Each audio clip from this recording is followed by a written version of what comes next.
Electoral integrity is deeply tied to active participation of both labor organizations and the wider citizenry in Nigeria. Labor unions have a strong history of influencing political processes, from advocating for fair electoral laws to mobilizing workers for civil engagement. Their influence can shape public policy and pressure political actors to uphold transparency and fairness in elections. Meanwhile, citizens hold the power to demand accountability by participating in elections, monitoring voting processes, and rejecting irregular practices like vote buying and electoral violence. However, despite advocacies by labor unions and citizens, challenges such as voter suppression, electoral malpractice, and political intimidation remain significant hurdles to achieving full electoral integrity. Tonight, we shall examine the critical roles labor citizens play in ensuring credible elections in our country, and will ask pertinent questions on how their involvement can be strengthened, what actions are needed to make electoral progress more transparent and accountable. I am Ezenwawagu. Welcome to Electoral Reform Half Hour on NTA News24. This program is brought to you by Peering Advocacy and Advancement Center in Africa with support from MacArthur Foundation.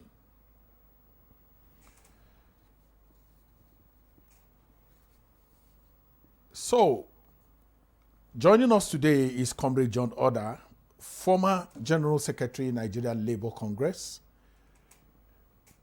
a prominent figure in Nigeria's labor movement. Comrade Oda is known for his commitment to workers' rights and his significant role in promoting political engagement through labor unions. His leadership in NLC helped strengthen the voice of Nigerian workers in the political landscape, making him a respected advocate for labor reforms. It's my extreme pleasure to welcome you to this program, Comrade John Oda. Thank you, Oga Ezenwa. It's my pleasure to be here. When your boss calls you your guard, then there is trouble. I just think that you are suited for today's conversation because of not just the fact that you've played very prominent role in labor, but also your deep-rooted, involvement in civil society actions as we come. In what ways do you believe labor unions and civil society can effectively serve as watchdogs during elections to ensure transparency and integrity in elections? Thank you, and once again, I'm happy to be on your program. As you know, if we are to take the last 25 years of our democratic journey, the trade unions and civil society were in the forefront, one of trying to bring about the current democracy that we are in.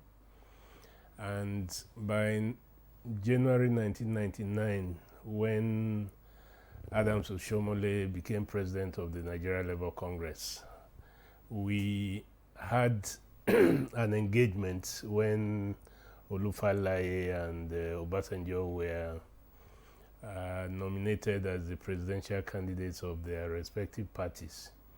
We had what we called the presidential parley at the old Sheraton Hotel, Ladikwali Hall, where we brought 1,000 workers and had a panel to interview then candidate Obasanjo and the following day candidate Olufalaye. And in that panel was Atahiru Jega, who eventually became chair of INEC and did a lot of reforms. And also our founding president, Hassan Sumonu, among those who interviewed President Obasanjo. And what we sought to do then was to interrogate their manifestos and to see in what way they will relate with the issues which were pertinent to the electorate and also our immediate constituency, which was the working people. And I recall that what eventually became the ICPC came out of a question Professor Houroct posed to candidate Obasanjo, where he said that, look, corruption has become very endemic in our country. What will you do if you were elected president?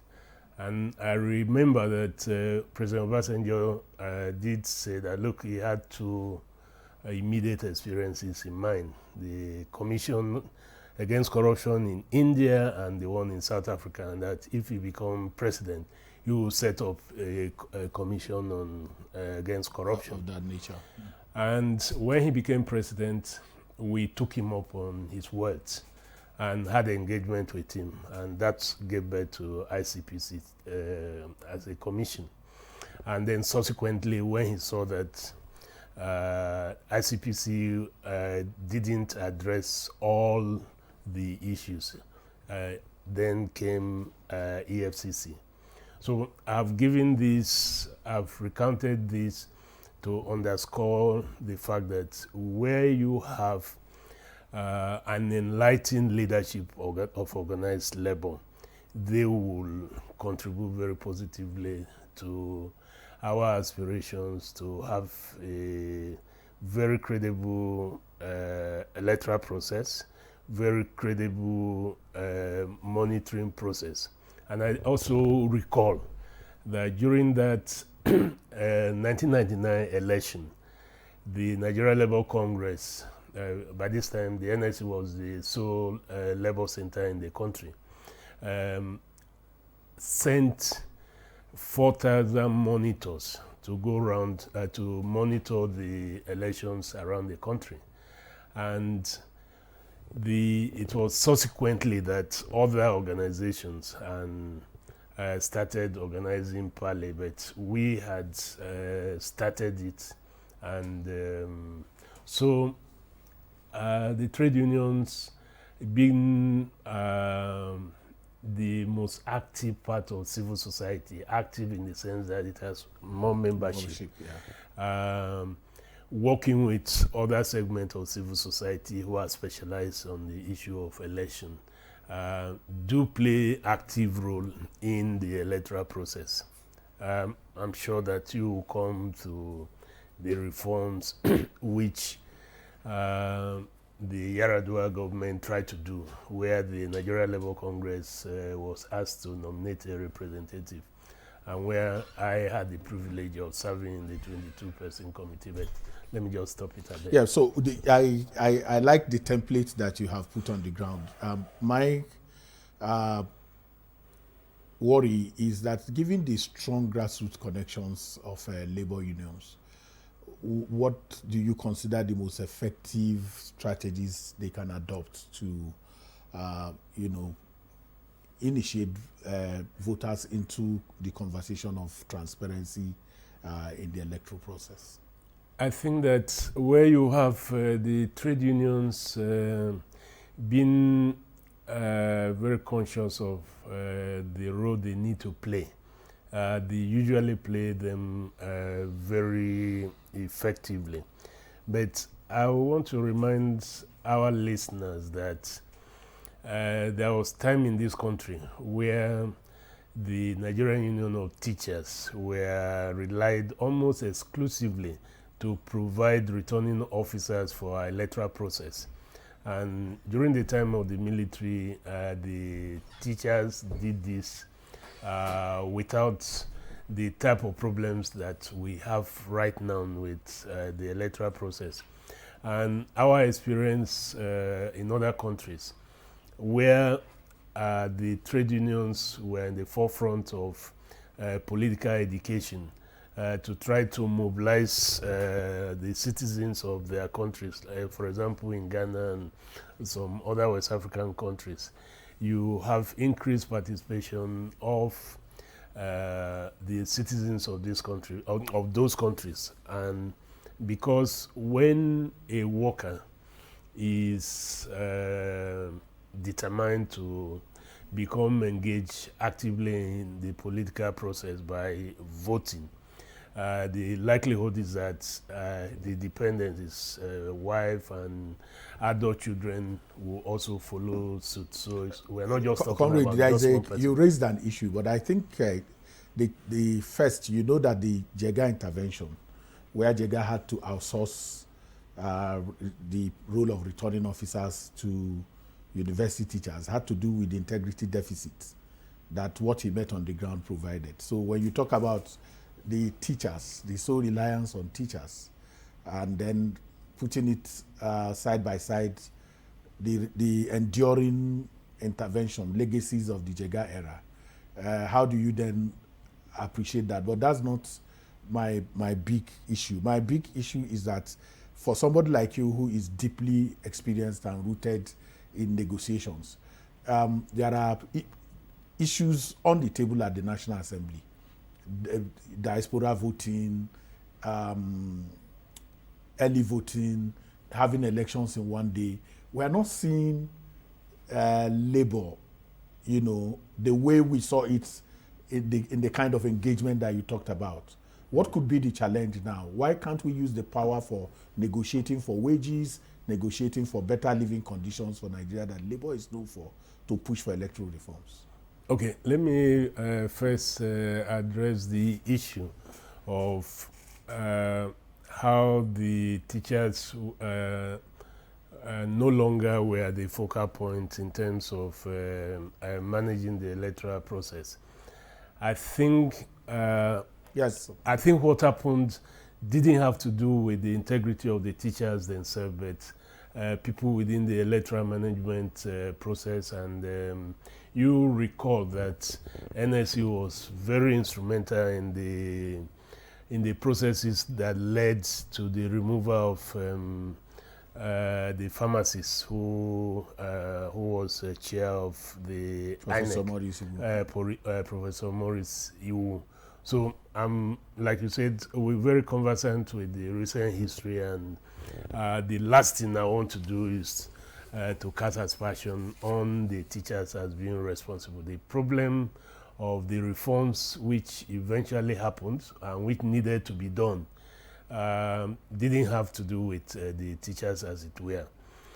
Coming to JEGA, JEGA was part of the 22-person ways electoral reform process. Yeah. And together we spent about 18 months to go through around the country, consult, and made a number of the recommendations which the Ways Electoral Reform Commission came to be known with.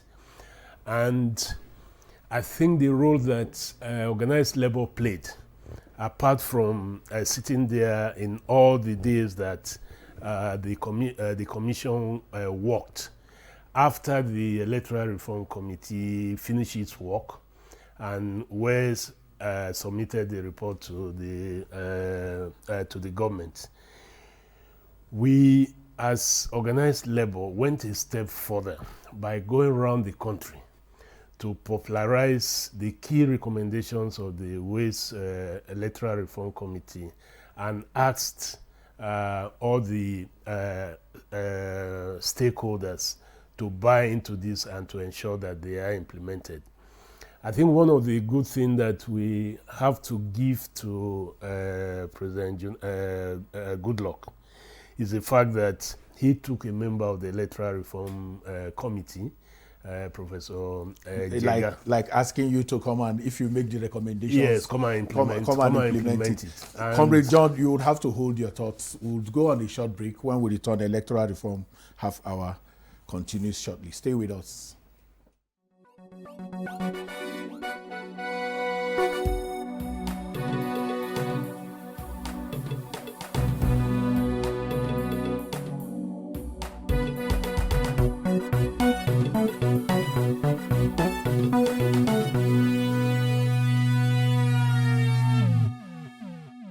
Exciting conversation with Comrade John Oda, former General Secretary of the Nigerian Labour Congress.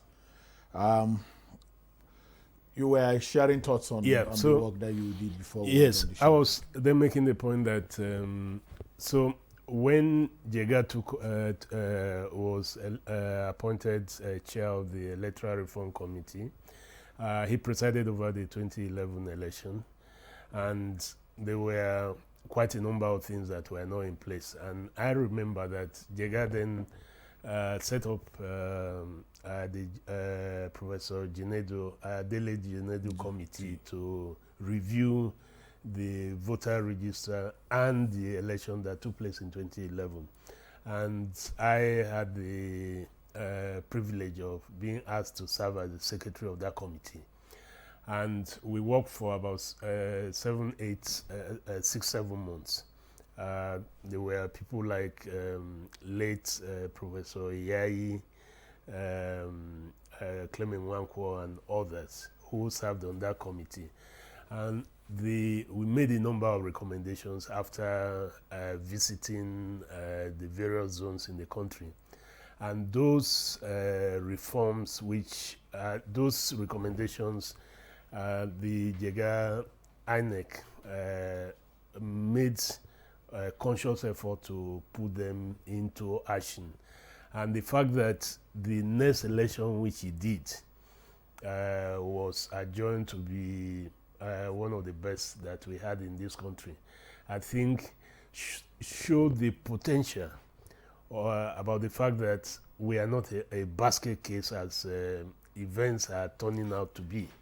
And that with gradual reforms and with the level of technology that he started and which the current INEC tried to perfect, we cleaned up the processes in which states were turning millions as voters and so on and so forth. And now we are having more realistic. I don't know how Justice Uwais was able to, the name of Justice Uwais was able to swallow the fact that people like you and others, played the kind of role that has made that committee a reference point. But what did you talk about? The menace of money. It's manifesting itself as vote buying. It's coming as electoral corruption, and then the political financiers. Were there thoughts? Because I've gone through that report, and people still, there are bits and bits of it that are being implemented. Yeah. But the biggest threat right now is the issue of electoral corruption. I think they were. That committee was very carefully selected. You have people like Olisa Agbakogba, you have people like Bishop Kuka, and others who had played a credible role in past elections, and then people in the judiciary. So there was a determined effort to make sure that committee did a job that will stand the test of time. And of course, I think every member of the committee was happy to have Justice Uwais carry the decision as the chairman. No, I understand. Yeah. That was just... now, the question of election financing, I remember, was very hotly discussed. And if my recollections are correct, and I think they are, we had mechanism to peg the maximum amount that can be spent on the presidential election. I think then we had fixed 500 million.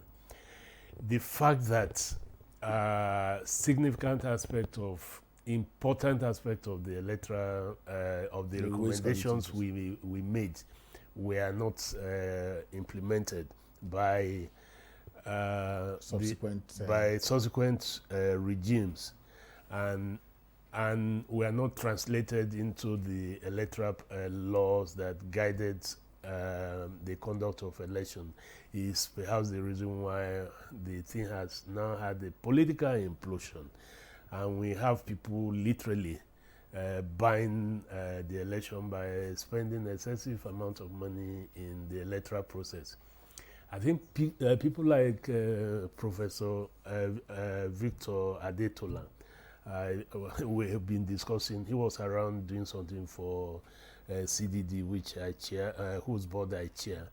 And the issue of election funding came up, and people like him had written extensively about how this could be resolved. But I think our political elite do not have the desire, they don't have the stomach to restrict election excessive monetization of our electoral process.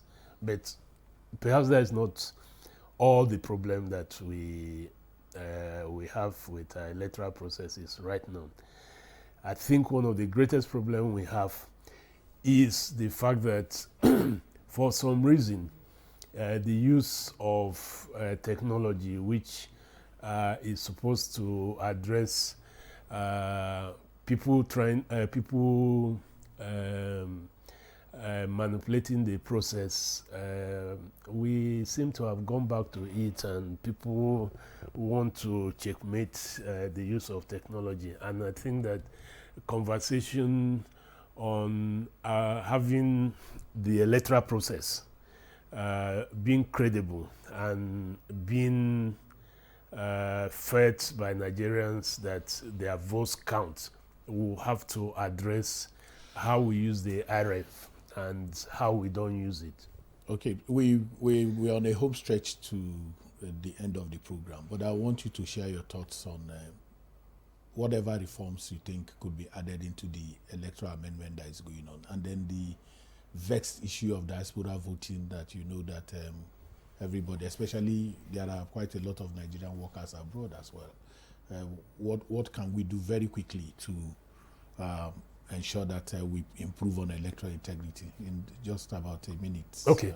On diaspora voting, I think this the National Assembly should give legislation to support this because we have our embassies all over the country, all over the number of countries, and Nigerians are very active politically, even outside outside our shores, and they should be allowed to exercise their vote because deep down they are soulists here in Nigeria. On issue of what we need to do, we need to mobilize Nigerians to interrogate those things that are preventing elections from being credible. We need to, now look, one of the recommendations we made was that we should merge the INEC and the State Independent Electoral Commission. The fact that in all the states across parties, all the 36 states, the ruling party wins 99.9% of all the so-called election is one indication that the state electoral we will be bringing you back for that conversation on State Independent Electoral Commission, because there is the principles of federalism and all of that, but we don't have the time for that now. This is where we draw the curtain on this episode of Electoral Reform Half Hour, and we wish to specially thank our very distinguished guest, Comrade John Oda, for your time and contributions on the program. It was a pleasure having you. Thank you so very much. Thank you so very much, sir. It's my pleasure to be here. Electoral Reform Hour is brought to you by the Peering Advocacy and Advancement Center in Africa with support from MacArthur Foundation. We are live every Saturday from 8:30 p.m. to 9 p.m. and on Sundays at 2:30 p.m. on same station. You can contact us on our social media handles showing on your TV screens. Thank you for watching. I am Ezenwa Wagu.